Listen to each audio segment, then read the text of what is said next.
This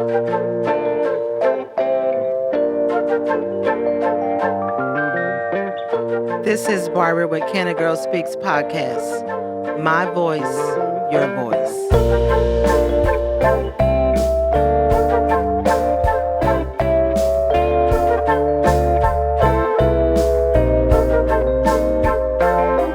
Good evening, everybody. This is Barbara with the Cana Girl Speaks podcast. And I want to say Happy New Year to everybody. It's been an awesome 2022, and so now we're into 2023. So I'm so excited to start this next year's journey on the Cana Girl Speaks podcast. But on this evening, we have a guest on this evening that I'm going to introduce to you, and her name is Miss Tamez, or Miss T, and she is the CEO. I'm going to say CEO. That works for me. Of the Eagle's Nest Play and Learning Center. Yes. And so I'm going to have her talk to you about the Learning Center and give you all the all the information about it. But I want to say welcome. Thank you. Thank you for being on the Cana Girl Speaks podcast. So why don't you tell the listening audience about who Miss T is? Okay. Give us a little insight on who you are. A little insight. Okay.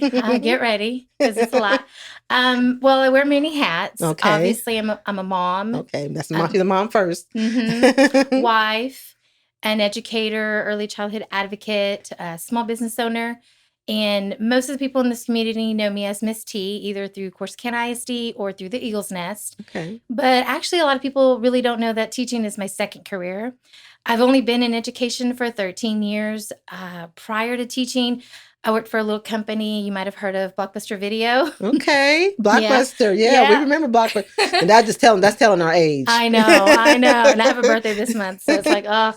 But I worked for Blockbuster. When I got out of college, I went right in, landed what I thought was my dream job at 23.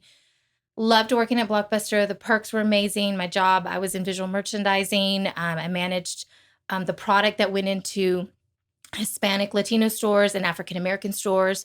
So worked with getting the product in those right demographics. I did that for 7 years. Okay. By the time I was 30, I was pregnant with my second son, Matthew.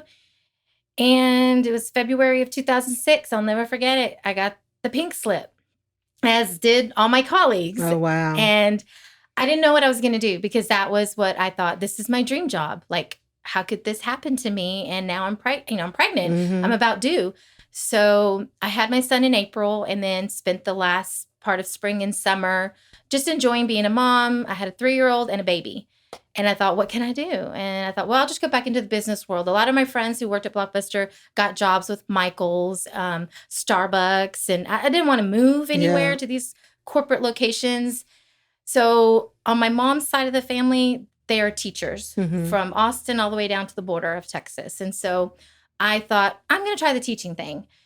And on my dad's side of the family, I am the first generation college graduate. My dad's from Mexico, and he came over to this country. My grandmother was an entrepreneur with no education, and she worked hard and hustled. She was one of my inspirations. And seeing that hustle, I knew I could combine the two at some point. So I went to Texas A&M in Commerce. I commuted there for 3 years with 2 kids, a baby and a toddler. But I did it. I finished. I was like probably the only 30-year-old in a lot of these classes, and a mom with these 18 and 20-year-olds. I couldn't go and hang out with them because I had to go pick up my kids. But I finished and graduated by the time I was 33, and got my first job as a teacher working in Terrell, Texas. I taught Head Start there, and that job assignment is what led me on my path where I'm at today. I worked with some amazing teachers there in Terrell. My families were amazing. It was such a great experience there. And I did leave to go teach in the district where I was living with my family in Mesquite. Oh, okay. So we were in Mesquite and started teaching there, and had another baby. And by the time she was getting to 4, I thought, you know what? I'm tired of this public school teaching. Yeah. And, they restricted my hands a lot on certain things. And it's just, public school. So I left. I told my husband, I'm going to quit and open a preschool in my house. And he's like, what? we converted the garage, made it into a preschool, and I'm fortunate enough to have family in construction. My dad is a general contractor, so he did it it felt like overnight, but I know it took a few months. And so I opened Busy Bee Preschool. So Miss T was in Mesquite, Busy Bee Preschool. I had a full load. I had a wait list. It was amazing, but I wanted a little more. So I looked around and I couldn't afford, I didn't qualify for grants and other resources. I didn't have the funding, didn't have the money for loans to actually build or find a place to rent. And the rent was outrageous at that time in Mesquite, especially in downtown where I wanted to have a center. So luckily I went to my husband and said, hey, let's sell the house and let's build a school. And he was like, okay. He has supported me like 120%. Like, he's like, okay, let's sell the house. We're going to move everybody. I didn't inform my kids what we were actually doing until they saw the for sale sign on in the yard. And they were, I'm going to miss my friends. So moving here, we had some struggles because we don't know anybody in this area. Yeah. And so how did you choose this area? I chose it because every fall we go to A&M for football games down here in College Station. And one day we stopped to eat at Collins Street Bakery. And we're like, oh, it's so nice here. And we came downtown, and we fell in love with this downtown area. And I was like, this is where I want to live. This is amazing. It seemed like such a nice community. And we actually went the opposite direction on 287 and went towards the lake. And we ended up finding some land. And literally the following week, we closed on 1.5 acres on the water. And we were like, oh, this is so much fun. We're going to live here when we retire. Yeah. And I did not know 2 years after we purchased that property, we were just going to sell everything. We sold our furniture, everything to make it work out here. So we moved out here sooner than we had expected. Oh, okay. Which my kids were like, wait, you said that was for when you were old and retired. I'm like, no, sorry. My dream is now to be here because it was affordable in Navarro County. Like, I could afford the property. So when we moved here officially, enrolled the kids into Mildred ISD. It was a culture shock for them because it was so much smaller. And but they made it work after a couple of years. Not complaints anymore. But I couldn't find property. I thought I could find the land like I found the first piece of property for us to build a home. I thought it'd be easy to find land to build my school. Well, it wasn't. So I immediately got a job with Corsicana ISD, started teaching with the district, and then a piece of property fell on my lap. And the following year, we started building. I designed the building. So when I worked for Blockbuster, I did work a little bit in AutoCAD, helped design some stores. So I kind of have experience in that. So my dad says, all right, what do you want? So I sketched it up, drew it up, and said, here you go. And he built me my school. So what is the basis? What is the curriculum on your school? Tell them about your school. Well, being a certified teacher, I have a lot of experience in writing curriculum. So I actually don't buy curriculum because to me, it's that cookie cutter that I really was trying to get away from. And my first year at the Eagle's Nest, I did a lot of observation that year with my students. I observed, I've never taught in such a rural school. So I didn't school area. So I thought, well, what are my kids into out here? Because I don't know. They taught me about hunting and fishing and crawdads and all kinds of stuff. Like, that's not a snake hole, that's a crawdaddy hole. I'm like, what's that? And kids would pull them out of I'm like, put that back. And so I gained a lot of experience from them as well. So I tailored and changed my curriculum. I used a scope and sequence that I wrote myself. Initially, as a pre-K teacher, we would teach by themes. Like, oh, this is fairy tale theme week. Or, oh, this is the first week of school, so it's all about pre-K. Or all 5 senses week. Well, now I'm in my second full year of the preschool program at the Eagle's Nest. I've changed all that, and I now teach by seasons. Okay. So we're currently in the winter season. So we're learning about constellations, about moon phases, about the stars. We're talking about animal habitats. What do the animal habitats look like here in Navarro County? Oh, okay. What birds are we going to see this winter? What do they look like? And we have a bird feeder and we have a garden. And so we get to see these different wildlife on our property because the school's built on 1 acre, but we have 6 additional acres for hiking and learning and climbing trees. And the kids know what poison ivy looks like. They know what the trees look like in winter. They know what they look like in the different seasons. So I teach based on seasons because we are a nature classroom. Okay. So which makes us very different and unique in the area. We are the 37th certified nature explorer classroom in the state of Texas. Wow. And we've kept that certification for 2 years, and we'll be recertifying this spring. So what that means is we teach nature conservation along with, hey, let's get you ready for school. Yeah. ABC, 1, 2, 3. Yeah. So do you have a lot of parents enrolling their kids in the program? Yes, and we are hosting an open house in February. We are inviting those that are currently on the wait list to come and actually see the center, meet the staff, explore outside, explore indoors. Is this something where you want to put your child in? Because we're very different. You know, we explore the earth, we play with it with our hands, our fingers, our toes. We'll take our rain boots off and just play in the dirt. Mm-hmm. And so kids will sometimes go home dirty. I mean, we try our best to clean their hands and their faces and everything, but they're going to have mud and stuff on their clothes because we're engaging in that nature play.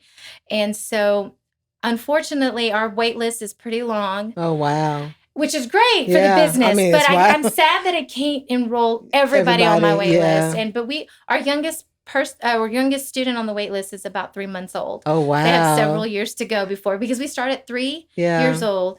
And so like I get calls like, oh, I need a spot today. I'm like, I'm sorry, I'm full through 2024. Yeah. But you know, it just depends. So yeah, I mean, people are now, compared to when I first opened my doors, I had 3 students. Yeah. So now the word has gotten out and this because of the curriculum that you're teaching, and because that means that people are paying attention. You know, they're wanting their kids to be probably exposed to different things besides, like you said, the cookie cutter type of curriculum. So where do you see yourself in the next, 10 years? Well, I am really hoping that I can expand a little bit more. I'm working on trying to open kindergarten. Okay. And I'm looking at, again, being such a small center. I'm hitting that wall again where I don't qualify for grants. So it's going to take a couple years for me to save. And I want to open kindergarten there. So that's kind of where I see myself. I don't see myself having another center somewhere else. Yeah. It's just going to be where I'm at there. We have the space, we have the land. I just need a little bit more time, but we're looking at opening kindergarten and having a separate building. We did get a yurt donated from a local family. I'm so excited. What is that? Oh, that is like a large tent canopy that we're going to install for additional learning outdoors. Okay. And that on those cold, rainy days, we can still go inside the yurt and we'll have, books and resources in there. That's just another teaching space, but we're still outdoors. Okay. Not necessarily indoors, because we spend on average 3 hours a day outdoors learning. Okay. So how many students do you have in your program? So I built my center to be small so that it's intentional and that I could reach, because being a classroom teacher, it was hard to reach every kid in my class, and I was by myself. Yeah. So here we have a staff of 4. We have 28 students enrolled. I'm licensed for 32, but I don't want to hit that number just because I want to keep, again, I have enough staff for us to help, and training my staff because they came from daycare, some did, and I mean, I keep telling them, I was like, we're all licensed under childcare licensing, all of us. But I run my program just different. We are August to May. We're closing this summer so that we can get our trainings done. Yeah. We're closed for spring break. We close for winter break. So we run kind of like a school. And at the same time, we are a childcare program. Yeah. But to get them out of the mentality of just like, you're not just watching them play all day long. You're engaging in conversations like, oh, what are you playing here? My teachers go in and play with the students and help build that imagination, because that's so important, as well as the critical thinking and problem solving. It's so awesome to hear kids have discussions. We're like, well, when's it going to be my turn? I really want to have a turn. Yeah. Okay, well, can you just give me like a minute? Okay, I'll wait. And then, okay, I'm done. It's your turn. And that minute lasts like 10 seconds. Yeah. They have no concept of time, but they're problem solving, and they're not coming over to me and saying, hey, he won't let me in there. Yeah. They're learning to solve these problems on their own. Resolve conflict is what we want, because being a public school teacher, I saw students struggle in that area. they didn't know how to solve problems. They were always tattling. Yeah. And so I had to have a tattle phone in my classroom, but here I don't. Yeah. So it's great. Yeah. So I know that you say that you have a waiting list. So how can parents get a hold of you if they just want to ask questions about the program? Sure. They can call me. They can Google the Eagles Nest Play to Learn Center, and I come up on Google. My phone number is on there. It's 903-519-1837.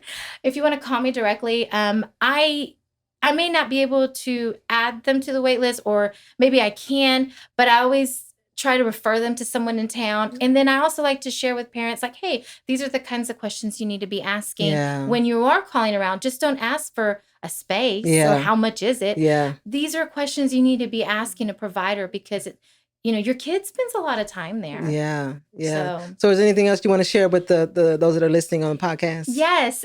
So my goal this year for 2023 is to offer parent workshops.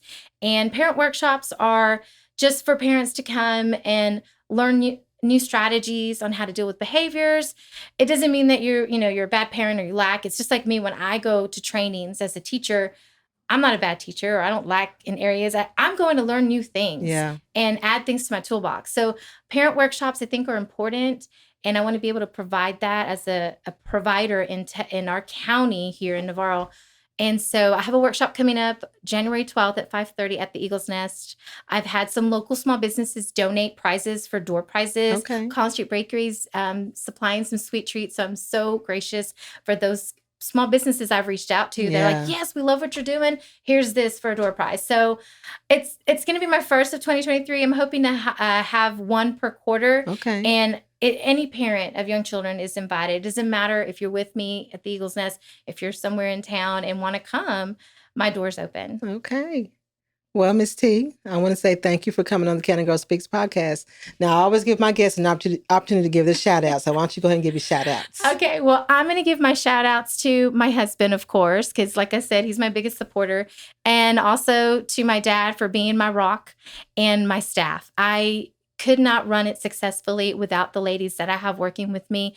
They're all amazing in everything that they do, and they've been so supportive and understanding and learning new things, being open to learning new things. So shout out to Miss Karime, Miss Hannah, and Miss Fabiola. Okay, well, that's awesome. Well, y'all, you've heard it from her, the Eagles Nest Learning Center. And so I'm excited for you. And I know that you're doing a fantastic job with our young people. And so y'all look her up, because she's doing some great things down there in Mildred, Texas. And with that being said, I want to say thank you always for supporting the Cana Girl Speaks podcast. I look forward to a new year here on the Cana Girl Speaks podcast. Have a safe evening, and we'll talk to you soon. Good night.